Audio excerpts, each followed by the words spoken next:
ओम प्रथमं शैलपुत्री च द्वितीयं ब्रह्मचारिणी तृतीयं चंद्रघंटेति कुष्मांडेति चतुर्थकं पंचमं स्कंदमातेति षष्ठं कात्यायनीति च सप्तमं कालरात्रि महागौरीति चाष्टमं नवमं सिद्धिदात्री च नवदुर्गा प्रकीर्तिता।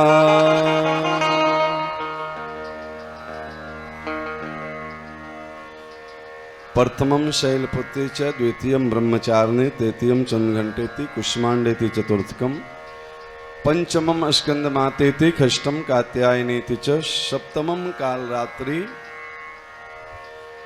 आज सातवें स्वरूप मैया का काल रात्रि स्वरूप का हम सब दर्शन करेंगे कथा के माध्यम से।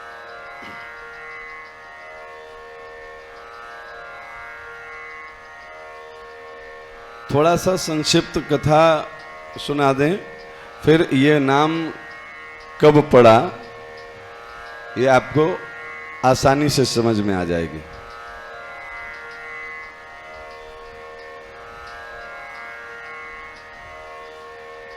जब देवाधिदेव महादेव के साथ अम्बा परम्बा जगदम्बा सती अम्बा के रूप में लीला कर रही थी, ये पार्वती अम्बा के पूर्व जीवन का चरित्र है। सती अम्बा के रूप में वो लीला सहचरी बनी थी देवाधिदेव महादेव के, और कैलाश पे बैठ करके बाबा कथा सुना रहे हैं।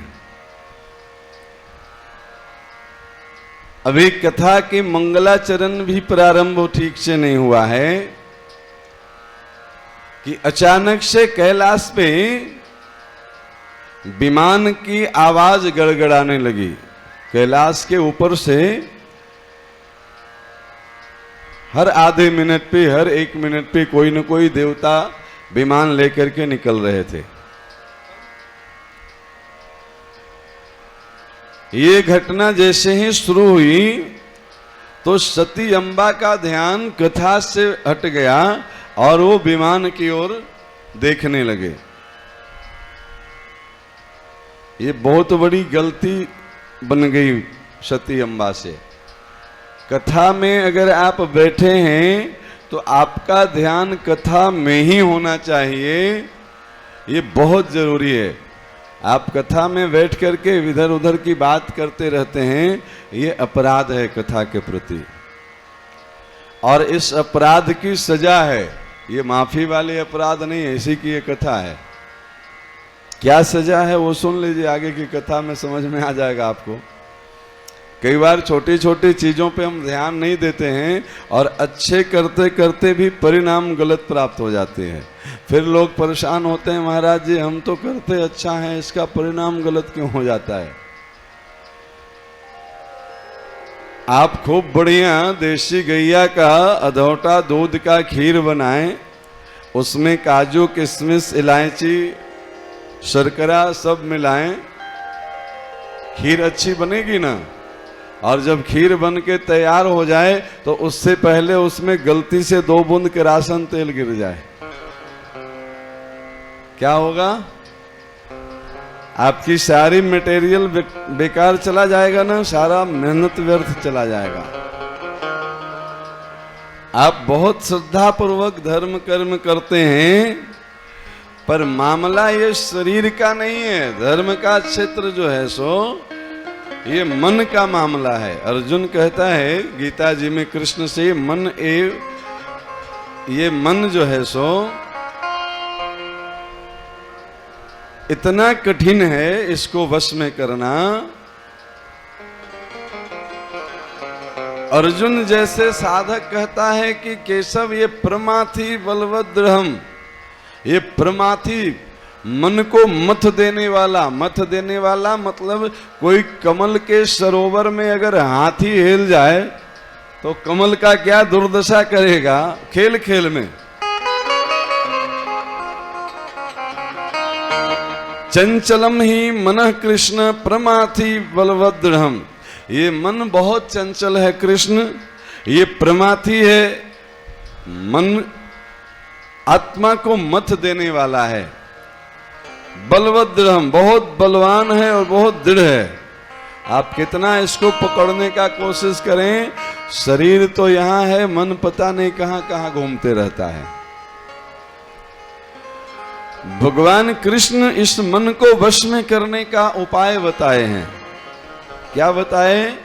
ये कैसे वश में होगा? तो अभ्यास से न तो कौन्तेय, अभ्यास करिए। क्या अभ्यास करेंगे? तो जो मन अभी तक संसार की ओर भागता है उसको संसार की ओर से निकालिए, उसको जगत से बार बार खींच करके और जगदीश के चरणों में लगाने का प्रयास करते रहिए। फिर देखिए वो यहां से भागेगा ही नहीं। एक दिन में ये नहीं होगा।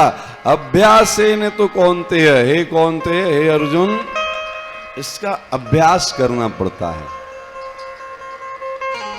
हमारा तो अभ्यास ये है कि अभी 9 दिन की कथा हो जाएगी, फिर अगले हफ्ते कोई कहे कि अब कथा हो रही है, तो हम तो अभी सुने थे कथा। अब क्या कथा की मतलब है? अभी तो हम कथा सुन लिए, अगले महीने कथा हो रही है, फिर कितने लोग आएंगे जी? महाराज जी अभी तो 9 दिन कथा सुने थे। नहीं होता है इससे। अर्जुन जैसा साधक, जो नर नारायण हैं, कृष्ण और अर्जुन का जोड़ा, वो व्यक्ति अगर कहता है कि चंचलम ही मन कृष्ण, हे कृष्ण ये मन बहुत चंचल है, ये आप में लगता ही नहीं है, तो हमारी आपका मन इतना आसान से थोड़े लगेगा। ये सती अम्बा का भी मन कथा में नहीं लगा, और कथा तो नहीं सुन रहे थे, बीच में और महाराज जी को बोले कि प्रभु कथा बाद में सुनाइएगा, पहले ये बोलिए कि इतना हेलीकॉप्टर कहां जा रहा है एक साथ। अब जो राम की कथा कह रहे थे उनको काम की कथा सुनाने के, काम मतलब कामना है, आपकी इच्छा हुई कि अब ये बताइए कि कैलाश के ऊपर हेलीकॉप्टर आज इतना क्यों उड़ रहा है? मतलब क्या था? वो हेलीकॉप्टर ज्यादा महत्वपूर्ण होना चाहिए कि कथा ज्यादा महत्वपूर्ण होनी चाहिए? ये हेलीकॉप्टर आपके पास भी आता है विघ्न उत्पन्न करने के लिए। बगल में कब फोन की घंटी बजेगी और कथा से ध्यान हट करके भटकता है, आपको ले जाएगा भटका करके। अब देवाधिदेव महादेव कथावाचक थे, जो सच्चाई थी बता दिए, बोले ये सारे हेलीकॉप्टर आपके मायके जा रहे हैं, सारे देवता लोग आपके मायके जा रहे हैं। क्यों? वहां इतने सारे लोग क्यों जा रहे हैं? तो आपके पिताजी दक्ष प्रजापति ने एक यज्ञ करी है, उस यज्ञ में जा रहे हैं। बोले यज्ञ में तो पंचदेवों की जो पूजा होती है, एक प्रधान पूजा उसमें शिव की भी होती है, आपको न्योता नहीं मिला, बात क्या है? तब एक कथा सुनाते हैं शिव जी। बोले एक ऐसा प्रसंग था जो अब आपको हम बताना नहीं चाहते थे, पर आप पूछ दिए हैं तो बता देते हैं। ये सीखिए कि कुछ ऐसी पारिवारिक प्रसंग आ भी जाए ना तो उसको बहुत महत्व देने की जरूरत नहीं है। क्या मतलब है? कैसी प्रसंग? दक्ष प्रजापति एक मीटिंग बुलाए थे, उसमें सारे लोग उपस्थित हुए थे। उसमें ब्रह्मा जी भी थे, उसमें शिव जी भी थे, उसमें विष्णु जी भी थे, उसमें सारे देवता लोग थे। तो सभी लोग देवता लोग जो थे वो खड़े होकर के दक्ष प्रजापति की स्वागत भी किए और उनकी जय जयकार भी किए। 3 लोग जो थे वो न खड़े हुए न जय जयकार किए। एक थे ब्रह्मा जी, एक थे विष्णु जी और एक थे शिव जी। तो ब्रह्मा जी का ही मानस पुत्र हैं दक्ष। तो दक्ष को लगा कि कोई बात नहीं है, ब्रह्मा जी क्यों खड़े होते हैं, तो पिताजी हैं भाई, ये क्यों स्वागत करेंगे, तो ये खड़े नहीं हुए तो कोई बात नहीं है। विष्णु जी नहीं खड़े हुए तो कोई बात नहीं है, तो ब्रह्मा जी के भी पिताजी हैं। विष्णु के नाभि से कमल, कमल पे ब्रह्मा प्रकट हुए, तो बोले ये तो दादाजी ही हैं, ये भी न खड़ा हुए तो कोई बात नहीं है। पर शिव जी तो ये तो भैया दामाद लगते थे दक्ष का। बोले इसको तो खड़ा भी होना चाहिए था और जय जयकार भी करना चाहिए था, स्वागत भी करना चाहिए था, ये क्यों नहीं खड़ा हुआ। अब भोले बाबा को इन सांसारिक रिश्तों से क्या लेना देना, वो तो हैं सृष्टि क्रम में तो अविनाशी ही हैं। ठीक है, वो लीला में सती अम्बा को दक्ष के यहाँ से प्रकट करवाया गया प्रभु की कृपा से, उस नाते दक्ष शिव जी के ससुर लगते हैं। लेकिन ये बात दक्ष को बहुत चुभा और वो मन में बना लिया कि इसको ऐसा अपमानित करना है कि जीवन भर याद रखेगा। और शिव को अपमानित करने के लिए यह यज्ञ किया जा रहा था। देखिए, यज्ञ का भी कई अलग अलग उद्देश्य होता है। कई बार ग्रह शांति का यज्ञ होता है, कई बार जो है सो देवताओं को प्रसन्न करने के लिए होता है, कई बार मनोकामना सिद्ध करने के लिए होता है। ये दक्ष का यज्ञ क्यों हो रहा था? शिव को अपमानित करने के लिए। जब कार्ड छपती है ना, तो उसमें खास लिखी होती है कि बारात का कहां से निकलेगी, है ना। तो वो जो यज्ञ का कार्ड छपा तो उसमें एक लाइन नीचे नोट लिखा हुआ था कि देखो भैया, आप जिस लोक के देवता हो, आना सबको है, लेकिन सबको भाया कैलाश होके आना है। 10-20 लीटर पेट्रोल ज्यादा लगे तो उसकी कीमत हम दे देंगे, लेकिन आना है आपको इधर से ही है। क्यों आना है? क्योंकि शिव जी को पता चले कि सारे लोग जा रहे हैं और हम ही को न्योता नहीं मिला है। गांव में ये खूब चलता है, किसी से कुछ अनबन हो और उसको न्योता न मिला हो और बगल वाले गोतिया को मिल गया हो न्योता, तो वो जितना बार तैयार होगा बगल वाले से पूछेगा बारात चलनी है ना। उसको पता है कि इसको न्योता नहीं मिला है, जानबूझ करके तैयारी हो गई सारी। अब तो टाइम भी हो रहा है, यही हो रहा था यहाँ। सबको पता था कि शिव जी को न्योता नहीं मिला है, इसलिए और जानबूझ करके इतरा इतरा करके एकदम मेकअप सेकअप करके जा रहे थे। और उसी रास्ते से प्रभाव भी पड़ा, सती अम्बा प्रभावित हो गई। शिव जी तो प्रभावित नहीं हुए, सती अम्बा प्रभावित हो गई। वो कथा से मन हटा करके फिर हवाई जहाज देखने में लग गए। शिव जी ये प्रसंग आज सुनाए कि कभी आपके पिताजी के साथ ऐसा मेरे साथ हुआ था, उस बात का बदला लेने के लिए, मुझे अपमानित करने के लिए आपके पिताजी यज्ञ कर रहे हैं और खास करके हमें न्योता नहीं दिए हैं। हमें कोई फर्क भी नहीं पड़ता है। सती अम्बा बोली कि देखिए, वो तो ठीक है, परिवार में छोटा बहुत अनबन होते रहता है, पर यज्ञ हो रहा है तो यज्ञ में कभी कभी बिना बुलाए भी चला जाना चाहिए। यज्ञ का न्योता मिले कोई जरूरी थोड़े है। क्यों जी? शिव जी बोले कि बात तो सही है, यज्ञ में बिना बुलाए भी जाना चाहिए, लेकिन जहां लोग विरोध मानने वाले हों वहां नहीं जाना चाहिए। जिस जगह में खास हम ही से लोगों को कोई परेशानी हो तो भैया वहां हम क्यों जाएं, तो वहां नहीं जाना चाहिए। सती अम्बा बोली चलो यज्ञ में नहीं जाना चाहिए, पर पिता के घर तो जाना चाहिए। मेरा तो मायके भी है और मायके से हर बार निमंत्रण कार्ड थोड़े आती है। मायके में कोई उत्सव है तो ऐसे भी दौड़े चले जाना चाहिए। बार बार देवादिदेव महादेव जी समझा रहे हैं कि देखिए, हमें कोई परेशानी नहीं है जाने में, लेकिन इस यज्ञ का उद्देश्य ही है खास हमें परेशान करना, हमें नीचा दिखाना, इसलिए हम तो नहीं जाएंगे। सती अम्बा बोली कोई बात नहीं है, आप न जाओ तो न जाओ, मेरा तो भैया मायके है, हमें तो जाने दो।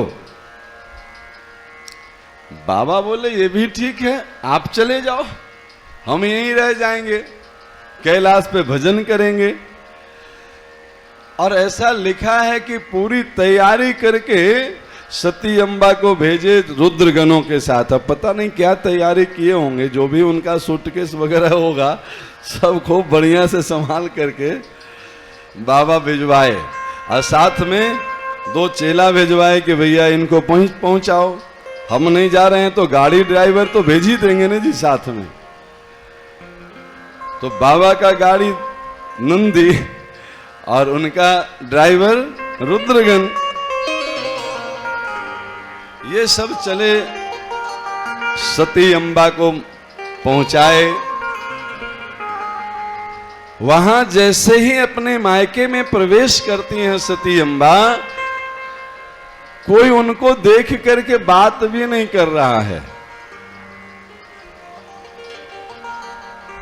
भगनी मिली बहुत मुस्काती, बहन लोग मिली भी ना तो हंस रही थी। पता है क्या पूछ रही थी हालचाल? बहन लोग जब मिली तो हालचाल में क्या पूछी? अरे बाबा कोई घर वगैरह बनाए कि अभी कैलाशे पे रहते हैं? कोई बढ़िया कोट पैंट का व्यवस्था हुआ कि अभी भी वही न्याय के गंगा खाए को भंगा ओढ़े को दुसाला मृगचरण? मतलब ऐसी ऐसी बात पूछा जा रहा था उनसे कि खास वो उनको लगे। पता तो सबको था,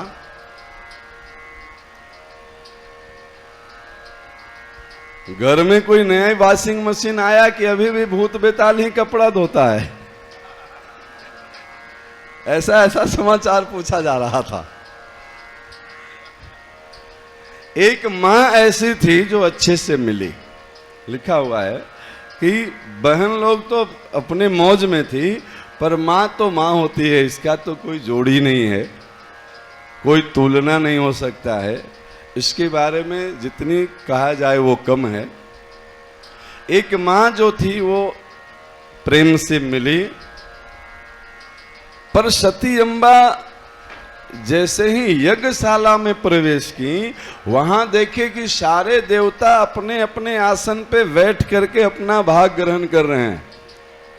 यज्ञ में जितने देवताओं का आप आवाहन करते हैं ना, वो देवता वहां साक्षात विराजमान होकर के अपना भाग ग्रहण कर रहे थे। वत्सतम पुष्पम समर्पयामि नहीं, इंद्राय नमः स्वाहा तो इंद्र ले रहे थे अपनी आहुतियां। सोचिए कैसा यज्ञ होगा। पर पूरे यज्ञशाला में महादेव का कोई भाग नहीं था, कहीं स्थान ही नहीं दिया गया था। अपने यहां पंचदेव की उपासना अनिवार्य है। पंचदेव में कौन आते हैं? भगवान सूर्य, भगवान शिव, माता दुर्गा, गौर गणेश का पूजन। आप किसी भी कर्मकांड को करें, इनका पूजन आपको अनिवार्य करना होगा। और भगवान विष्णु, इनकी पूजा के बिना आपका यज्ञ पूरा नहीं होगा। उस यज्ञ में सबकी तो पूजा हो रही थी, पर भगवान शिव का कोई भाग नहीं था, स्थान ही नहीं था, देना ही नहीं था, तो बनाए थे क्यों? अब अपनी गलती का एहसास हुआ सती अम्बा को कि जहां देखिए भागवत जी में लिखा हुआ है, अभी आपको सुनाएंगे कथा, श्रीमद् देवी भागवत की आज कथा है। इसमें स्वाहा स्वधा और देवी दक्षिणा, ये 3 स्वरूप की हम चर्चा करेंगे आज। तो जहां पे दक्षिणा का प्रकरण है उसमें आता है, रामचरितमानस में भी आता है, नारी धर्म पति देव न दूजा। स्त्रियों के लिए पति से बढ़कर के कोई धर्म नहीं है, पति की सेवा ही उसका सर्वप्रथम धर्म है। बल्कि आप तीर्थ यात्रा दान यज्ञ करने में भी पति के साथ ही बैठें तब उसका पुण्य है, या उनकी आज्ञा से करें। तो जब सती अम्बा देखती हैं कि अपने पति महादेव का कोई भाग नहीं है वहां, तो उन्हें बड़ा पश्चाताप होता है कि हम बार बार जो है सो ऐसी गलती क्यों करते हैं, बार बार शिव समझाने का प्रयास करते हैं। कई बार ऐसी हुई है। एक बार त्रेता युग माही शंभु गए कुम वज्र सिपाही संग सती जगजननी भवानी पूजे ऋषि अखिलेश्वर जानी। एक त्रेता युग की घटना यह है कि एक बार देवाधिदेव महादेव सती अम्बा को लेकर के कुंभज ऋषि यानी अगस्त ऋषि के आश्रम में कथा सुनने गए। अगस्त ऋषि जैसे ही देखे कि भले ये कथा सुनने आए हैं पर हैं तो देवादिदेव महादेव, तो पूजे ऋषि अखिलेश्वर जानी, वो परमात्म तत्व की भावना करके व्यासपीठ से उठे और देवादिदेव महादेव की पूजा किए। बस ये देखना था कि सती अम्बा का सॉफ्टवेयर गड़बड़ा गया। बोले ये महाराज जी कैसे हैं? अभी तक हम ये देखते हैं कि जजमान आता है महाराज जी की पूजा करता है, महाराज जी ही यहाँ जजमान की पूजा कर रहे हैं, मतलब इनको कथा वथा आती नहीं है, ये जजमान को खुश करके कुछ दक्षिणा पाना चाहते हैं।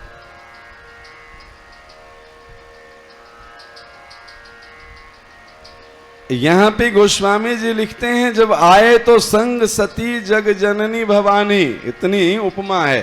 संग में सती अम्बा है, उनका स्वरूप क्या है? तो जगत जननी का, भवानी का। पर जब कथा हुई तो राम कथा मुनि वर्ज बखानी, सुनी महेश सादर सुख मानी। कथा सुना कौन? सिर्फ महेश।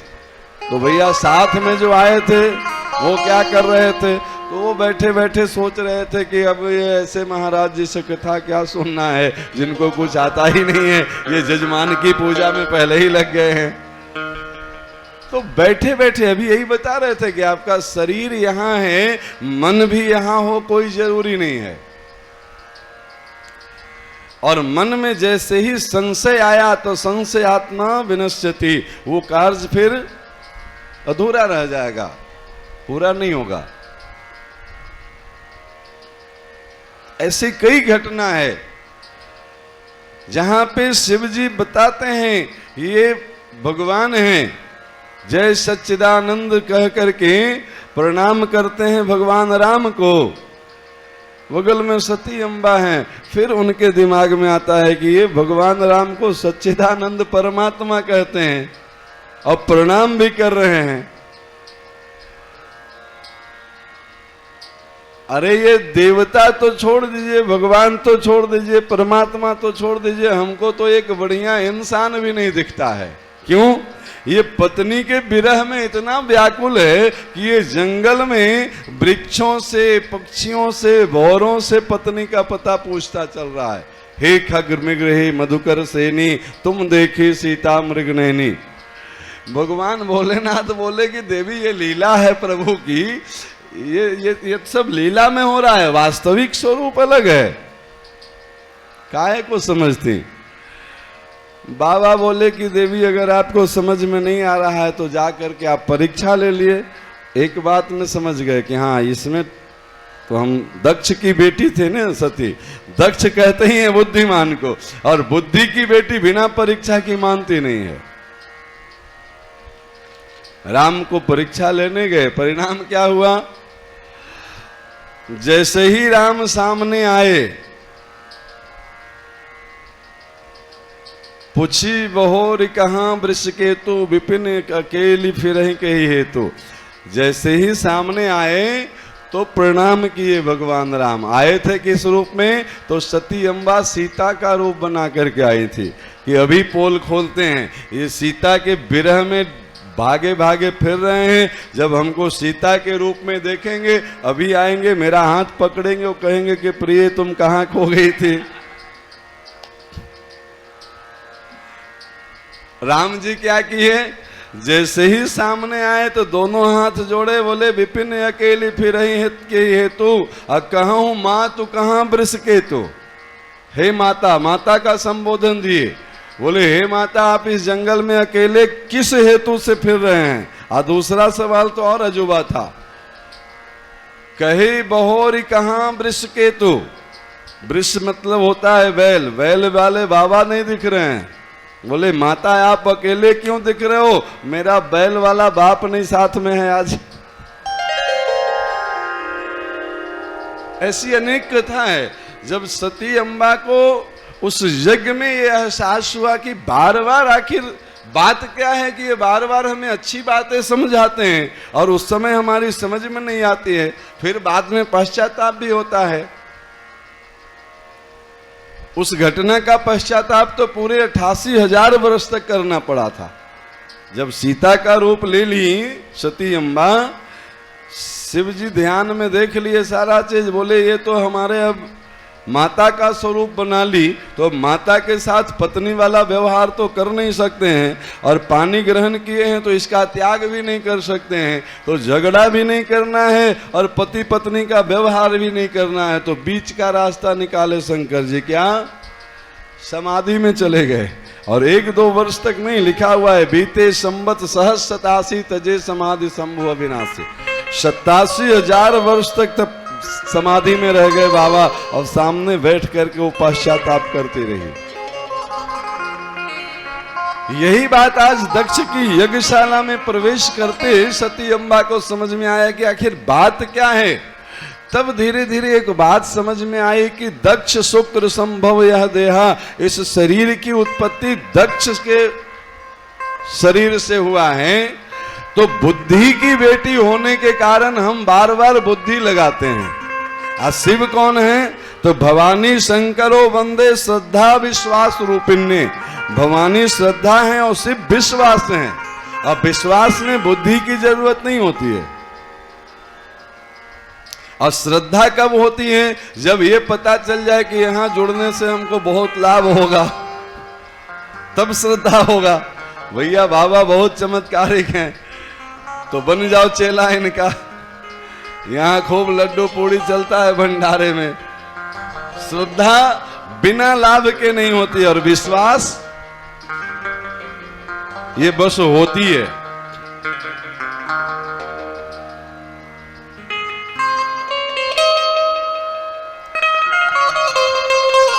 तो शिव जी हैं विश्वास और दक्ष हैं बुद्धि की बेटी, वो बार बार परीक्षा चाहती हैं, और शिव है विश्वास। ये तो एक बार जो हो गया सो हो गया, कोई विकल्प नहीं। शिव संकल्प कहा भी जाता है, ये शिव संकल्प है। तब जाकर के उनको समझ में आया कि जब तक ये शरीर रहेगा ना दक्ष का दिया हुआ, तब तक शिव के साथ हमारी संगति बैठेगी ही नहीं, क्योंकि इसमें खून जो है ये उसी का संस्कार वाला बह रहा है। तब क्या किए कि उसी यज्ञ में योगाग्नि को प्रकट करके सती अम्बा अपने शरीर को भस्म कर ली। उस यज्ञ में सती अम्बा का जब शरीर भस्म हुआ तो साथ में रुद्रगण गए थे उनकी सुरक्षा के लिए। अब रुद्रगण कैसी सुरक्षा किए होंगे सो आप समझ सकते हैं यज्ञ की। जैसे ही पता चला कि माता जी तो अपनी शरीर ही नहीं रखे, तब रुद्रगण जो थे नंदी भृंगी श्रृंगी जो है सो टेर लगाए एकदम हर हर महादेव हर हर महादेव। और उसके बाद कोई जग की खंभा उखाड़ना शुरू किए और कोई आचार्य के दाढ़ी उखाड़ना शुरू किए, कि कोई उनकी दांत तोड़ रहे हैं तो कोई उनकी जो है सो। इतनी अच्छी स्वागत हुई है आचार्यों की कि शायद ही ऐसी दक्षिणा कोई दूसरे जग में मिली होगी। वर्णन है, अब उतनी लंबी चौड़ी वर्णन नहीं करेंगे हम। किसी की जीभ काट ली गई, किसी की दाढ़ी कबाड़ दी गई, किसी का दांत कबाड़ दिया गया, यहां तक कि दक्ष का सिर काट दिया गया।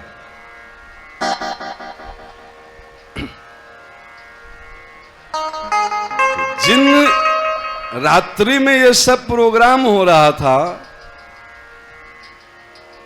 जिस रात्रि में मैया अपनी शरीर योगाग्नि में भस्म कर ली और ये सब जो चल रहे थे प्रोग्राम, एकदम काल जैसी स्थिति थी। साक्षात काल मानो विध्वंस करने के लिए प्रकट हुआ है, इसीलिए उसका नाम पड़ा काल रात्रि। माता का एक स्वरूप जो है सप्तमम काल रात्रि। इनकी जब क्रोधाग्नि में वो सारी दक्ष की व्यवस्था जलने लगी, उस व्यवस्था को देख करके माता का एक नाम पड़ा काल रात्रि। मानो वहां काल की रात्रि उपस्थित हो गई थी।